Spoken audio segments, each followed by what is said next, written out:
Teknik passing. Terdapat 3 teknik passing iaitu teknik passing biasa, push, teknik passing drag dan juga teknik passing scoop. Yang pertama, teknik passing biasa push iaitu tolak bola selari di atas padang menggunakan bahagian data stick. Langkah-langkahnya, yang pertama, posisi badan semi squat, rentakan kaki bahu. Yang kedua, kawal bola depan stick, angkat sedikit hujung belakang stick. Yang ketiga, push ke depan dengan tenang sambil badan melayang ke depan.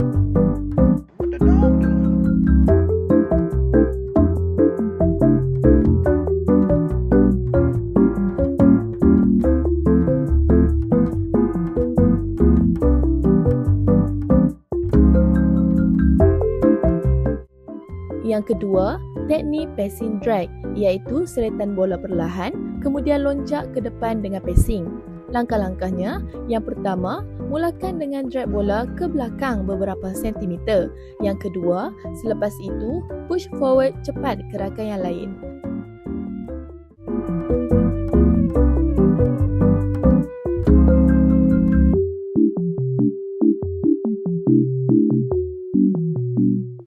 Yang ketiga, teknik passing scoop iaitu gunakan cup stick untuk mengangkat bola dari tanah semasa passing. Langkah-langkahnya, yang pertama, dekatkan head stick bawah bola, sedut bola dengan sedikit lift sebelum push. Yang kedua, guna teknik untuk elak bola direbut pihak lawan.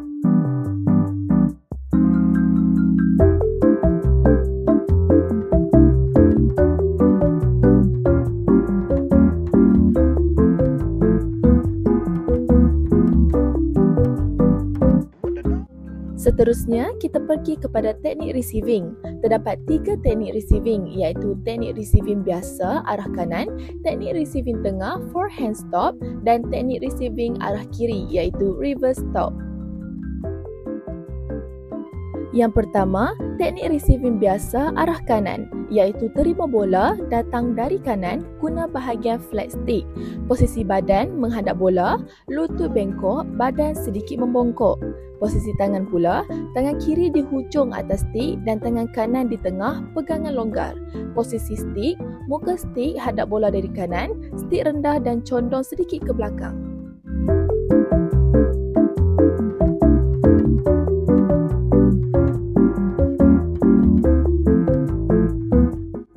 Yang kedua, teknik receiving tengah forehand stop iaitu stop bola yang datang lurus dari arah depan.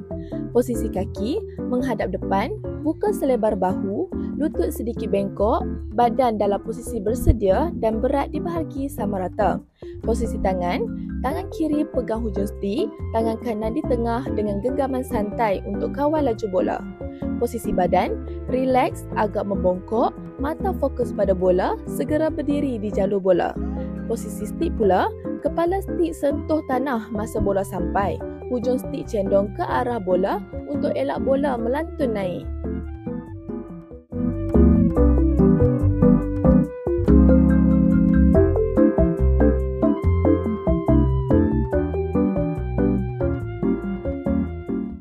Yang ketiga, teknik receiving arah kiri, reverse stop, iaitu terima bola datang dari kiri dengan pusing reverse stick, backhand. Posisi kaki, berat badan di kaki kiri.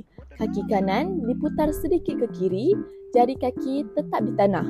Posisi tangan pula, tangan kiri pegang stick seperti biasa, pergelangan diputar supaya telapak tangan menghadap bola. Tangan kanan di tengah stick, telapak tangan sentuh bahagian data stick. Posisi badan, badan berbongkok ke depan dan kiri, bahu kanan menghadap arah datang bola. Posisi stick pula, bahagian data stick hadap bola, stick di kiri kaki kiri dan kepala stick sentuh tanah.